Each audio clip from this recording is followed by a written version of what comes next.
Lao Tzu, a Chinese philosopher, states that the journey of 1,000 miles begins with one step. Well, that quote may seem inspirational and uplifting. Lao Tzu did not have in mind the summer that I had. In fact, the only step I took was into an airport or putting my pedal to the metal. And this, with the many events that I had to travel over this trimester, I visited weddings, I went to family functions, I sang at weddings, I took company trips, I spoke at weddings. Did I mention that I had a lot of weddings that I went to? Sometimes on my journey, the roads were clear, the airport lines were short. I often experienced many times where my flights were delayed. I had wrong turns, and I was in bumper to bumper to traffic. And as I sat there through all this, I realized, hey, this is kind of how my life has been over the past trimester. These ups and downs that I went to. So, my name is Shaun, Frazier, and I invite you to buckle in, sit down, and fly through these ups and downs through the last trimester with me. So, some of you know, and some of you don't know, I'm an assistant case manager, or assistant coach with Taylor Schultz in the upstream class. Basically, my role as assistant case manager, I help facilitate a relationship between allies and leaders that pretty much encourages life-changing relationships through intentional community. For this past class, in the beginning I had 16 allies that started. Unfortunately, 6 of them have dropped. And they did to many different reasons. Some of the reasons were 2 of the allies left because of personal reasons. One left in the beginning before it started, one left in the middle due to change in their job and not being able to commit enough. 3 of the leaders of the allies fired themselves, which rendered the other allies without leaders. And 1 actually left due to complications within a relationship. Now, while that process, we tried to cultivate it and work it out, it did not work out. But when I had my last meeting with that actual ally, his biggest state was, he just stated to me the importance that the leader continue the program. He wanted to make sure that nothing he did or nothing that the situation brought up actually messed up the allies' path. And I think that just speaks to the level of engagement and commitment that our allies have and that the team of allies that I surround embodies. So one of the important things I think about the 6 that left, or the good things that happened, were 4 of them dedicated to join the program again. Now, I contribute that to the accomplishments of our teams.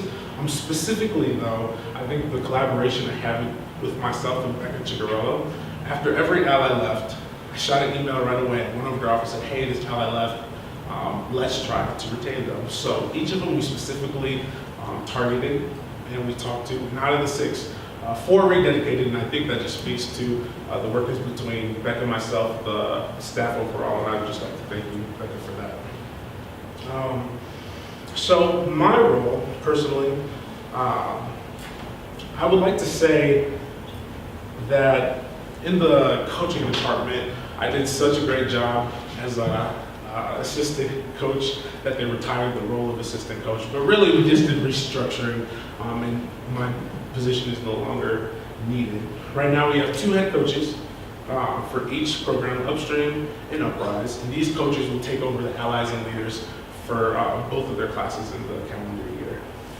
Also, family gathering has changed a little bit. It's become facilitator-led, which will create community and also help on the amount of allies that we need to recruit, and together forming a better program altogether. So what does this mean for me? Well, I will continue as assistant coach with Taylor, and I will also become a facilitator within that cohort. I also will, as of December, Taylor will be stepping down, and I will retain 6 of his leaders. So 6 of the leaders that we have on the program currently, the programs have gone a little longer than expected, and I will be taking over the coaching role, and I will help them get to the finish line and hopefully help them get careers.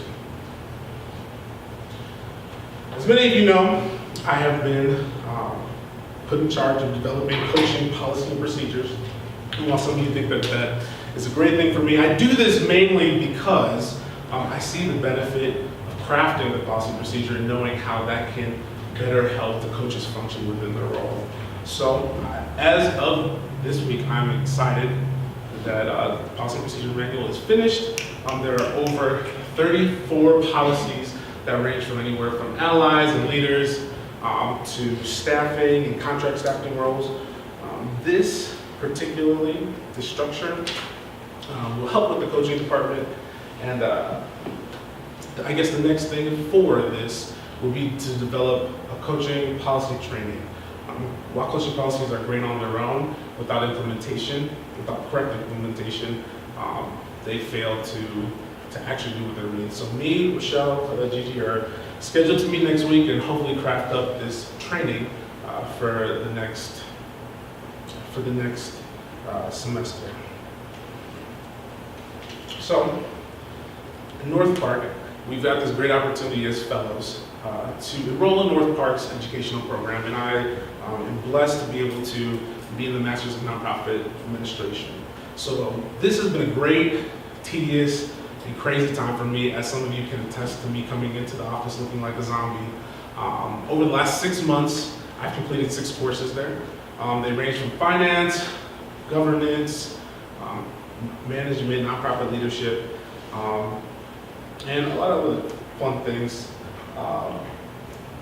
Currently, I have started my urban leadership role in there with the fellowship, which has been a nice change. Now I can do a lot more spiritually related classes, and I can also do classes with my fellow cohorts and people with me. With that,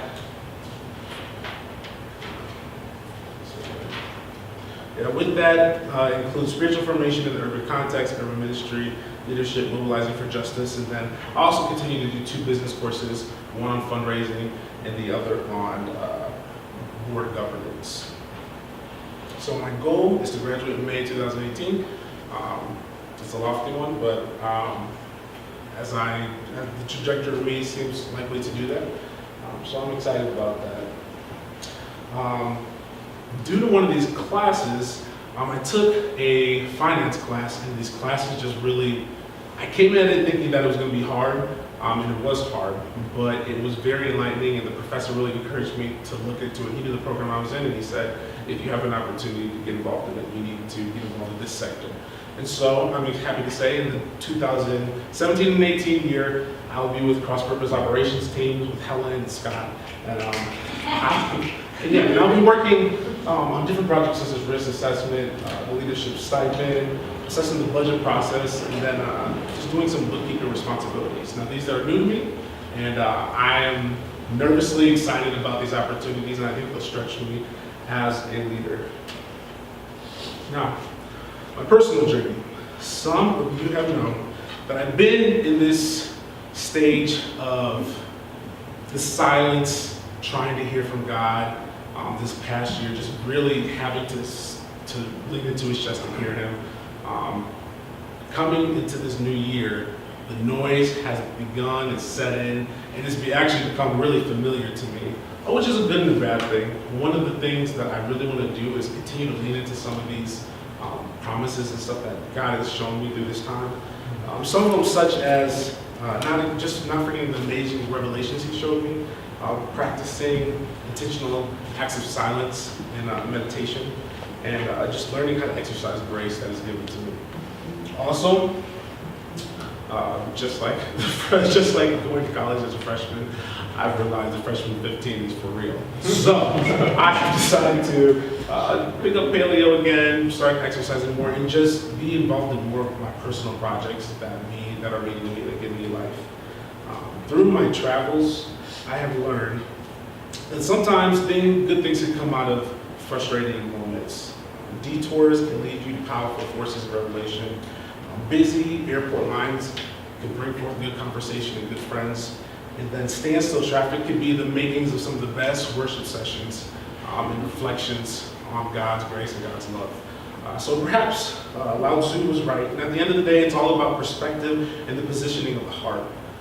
Enjoying the thousands of blessings God has given us one step at a time is important.